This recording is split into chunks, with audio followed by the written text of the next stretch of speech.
te voy a disentir con vos en una sola cosa de las que dijiste, de que esto era un régimen presidencialista. No, es un régimen diputadista, porque en realidad el que manda es un diputado de la nación. Es casi una reducción al absurdo del régimen parlamentario. Acepto la corrección porque me parece muy saludable. Donde en los países civilizados normalmente el Parlamento es el que establece las reglas de gobierno, acá es un diputado solo. Así que hemos encontrado una variante. Tenemos un nuevo vocablo. ¿Y qué van a hacer frente a este atropello de las narices del Congreso? Bueno, lo que se ha discutido son una serie de estrategias. Va a haber el jueves va a haber una sesión donde vamos a pedir la nulidad absoluta de este decreto para que además no tenga efectos, ¿no?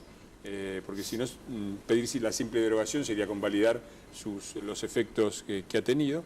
Y también una estrategia judicial. En realidad nos presentan el mismo decreto vestido de otra forma, ¿no? Agarraron el mismo decreto, le pusieron otro vestidito y nos lo vuelven a presentar. Es el mismo decreto de antes, sobre el cual hay un fallo de una jueza y un pedido de la Cámara de que esto lo trate la Corte Suprema. Es decir, este gobierno que se llena la boca hablando de la Corte Suprema, cuando la Corte Suprema tenía que expedirse sobre este DNU, lo retira para evitarlo. Y la verdad que otra cosa escandalosa, de los muchos escándalos de ayer del discurso de Cristina Kirchner, ha sido la referencia a los jueces. Me parece que decir las barbaridades que se han dicho con respecto a los jueces, la verdad que la presidenta debería presentar las pruebas. Nosotros en la coalición cívica, cuando tenemos pruebas y cuando creemos que tenemos razón, vamos a los tribunales. Mañana a las 10 de la mañana me acaba de llegar un escrito para que reitere, para que ratifique mi denuncia contra Néstor Kirchner como usurpador del poder real.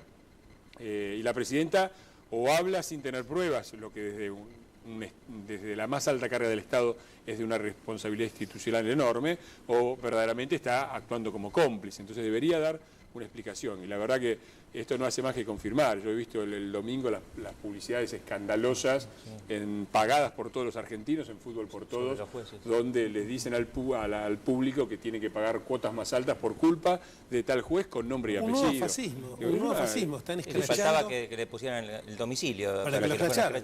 Eso es lo que verdaderamente... yo acá quisiera hablar sobre todo de otro tema, que me parece que es... Ya sabemos quiénes son los Kirchner, lo sabemos hace mucho tiempo. Seguirnos engañando y seguir pensando que pueden cambiar. Hay una frase extraordinaria de William Faulkner que dice: en la gente mala se puede confiar, no cambian nunca.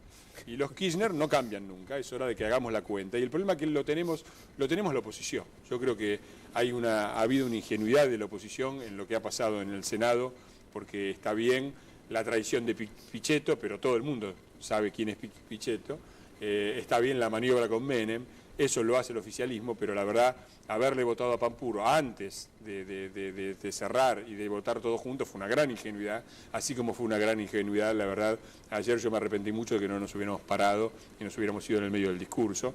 La presidenta fue tan hipócrita, porque la verdad que no me surge otra palabra, se lo digo a Cristina Kirchner, no a la presidenta de la Nación.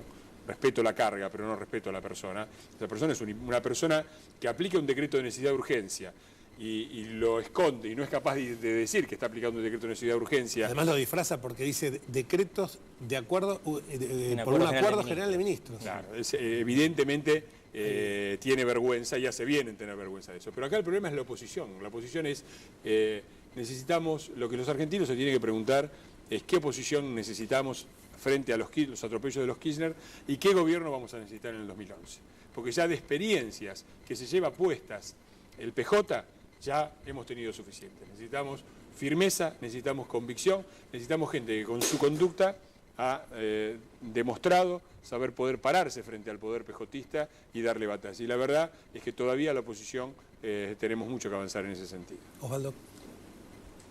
Un breve comentario para insistir en un aspecto, porque la gente evidentemente se confunde con estos decretos, no sabe en general que es un decreto en sede de urgencia.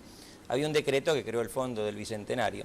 La justicia en primera instancia y confirmado por la Cámara en forma unánime por 3 juezas, dijo que debían suspenderse los efectos de este decreto hasta que el Congreso lo tratara porque no había aparentemente ninguna necesidad ni ninguna urgencia. Ahora, ¿qué hace la presidenta? Deroga ese decreto y dicta otro sustancialmente análogo, es decir, el mismo perro con distinto collar, lo llama de otra forma, tiene otro número, 298, y pretende que ese decreto tenga vigencia. Mientras ella anuncia en el Congreso que ha dictado este decreto, al que ni siquiera culposamente llama como tal, el directorio del Banco Central estaba reunido para aprobar, sin que hubiera sido notificado, ni que hubiera sido publicado oficialmente el decreto, resolver la transferencia de esos fondos al Tesoro Nacional. Robándose la billetera. Exactamente, se estaba haciendo el boquete, digamos, el boquete en la caja del Banco Central. Hay un agravante, hay otro agravante, que es el caso de Mercedes Marcó del Pont, a quien la doctora Carrión envió una carta, documento, haciéndola responsable penalmente de lo que haga. Digo, porque ¿qué es lo que cambió? Que antes Redrado, el primer decreto, lo cajoneó y después terminó en la crisis que estalló en enero. Penal y patrimonialmente, porque acá después del caso de María Julia Alzogaray, los funcionarios tienen que saber bien que van a pagar con su patrimonio, porque muchas veces piensan voy a ir preso, bueno, habrá alguna prisión dorada como esta de Libertador y Cavia, pero pueden llegar a pagar con su patrimonio. Y Mercedes Marcó del Pont, además, me permito destacar que está como presidenta en comisión. Es decir, todavía no se ha pronunciado el Senado, que es la que tiene que realmente ponerla en funciones de acuerdo a la Constitución. Entonces es como si yo dejo a una inmobiliaria en comisión para que me alquile el departamento y cuando vuelvo los tipos cambiaron las paredes del lugar y pusieron, no sé, una oficina. La verdad, en comisión uno tiene que tomar las medidas mínimas necesarias simplemente para permitir la administración y no medidas decisivas que además permiten o abren la puerta muy seria a un posible embargo. La verdad que se comportan con una irresponsabilidad, vienen meses muy duros para la Argentina. Vienen meses muy duros para la oposición. Yo espero que seamos capaces, no de preservar una falsa unidad basada en que hacerle frente al kirchnerismo es como ir a un día de picnic, porque eso no es así, sino una oposición firme, decidida, que sepa con quiénes estamos tratando y sepamos los métodos que tenemos que aplicar. No podemos ser ingenuos, la ingenuidad hoy es irresponsabilidad y se paga. Si los Kirchner siguen avanzando así, se cargan la nación, se cargan lo poco que queda y no va a quedar nada para los argentinos, lo van a pagar los argentinos más pobres, sobre todo a partir de la inflación, y el próximo gobierno va a tener una bomba de tiempo que le va a estallar en las manos como le estalló en su momento la convertibilidad a De la Rúa, ¿no? El tema que recién lo abordamos, el ataque a la justicia que Ricardo Recondo, el presidente de la Asociación de Magistrados para la Justicia Nacional, lo pone bien, como que avanzan sobre el Parlamento, quisieron, evidentemente el 28 de junio fue el vallado, quisieron avanzar sobre el Parlamento, prácticamente clausurarlo, y si no lo hacen a través de decretos, a través de vetos, y ahora también decididamente sobre la justicia. ¿Qué remedio le vamos a encontrar a esto? Contestámelo después de la pausa. Vamos a una pausa y cuando volvamos, el diputado nacional Fernando Iglesias.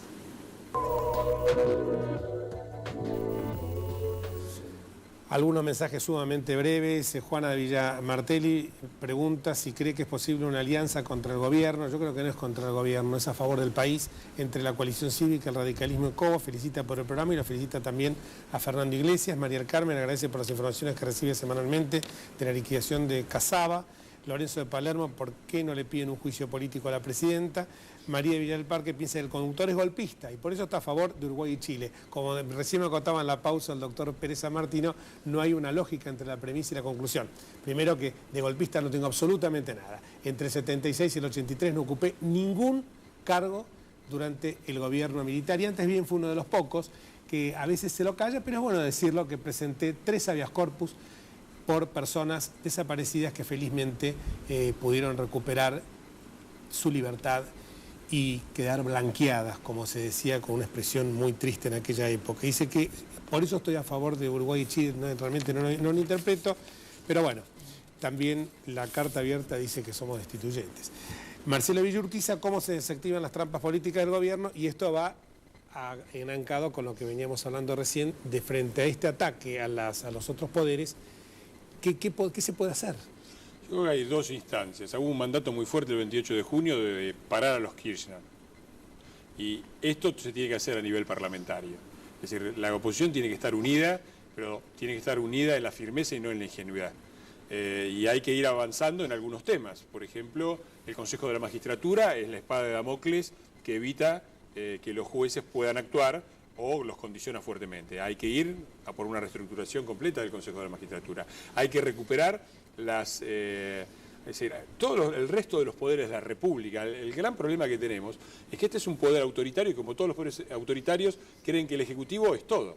Acá hay que recuperar los poderes del Parlamento, de la justicia y de los gobernadores. Por lo tanto, la justicia, una política clave es la del Consejo de la Magistratura. Los gobernadores, darle autonomía a las provincias, por ejemplo, con la coparticipación del cheque, de manera que no estén sometidos a un chantaje. Con esto yo no quiero justificar a muchos gobernadores que dejan mucho que desear, pero es cierto que sufren un chantaje del gobierno y desde el Parlamento hay que darles una participación mayor en fondos que lleguen automáticamente a las provincias para que no dependan de los chantajes de Néstor Kirchner. Y el otro problema es el Parlamento. Hay que dignificar el Parlamento. La verdad es que cuando la coalición cívica y la doctora Carrió decidimos no ir al falso diálogo con Randazzo y dijimos el diálogo sí, pero en el Parlamento, y ahora cuando la doctora Carrió no fue advirtiendo la maniobra que se venía, lo que hacemos es tratar de dignificar la labor parlamentaria. No es posible que nos sometan al maltrato de ayer con una descripción de un país inexistente que solo existe en los informativos, en el diario de Irigoyen que le prepara Guillermo Moreno todas las mañanas a Cristina.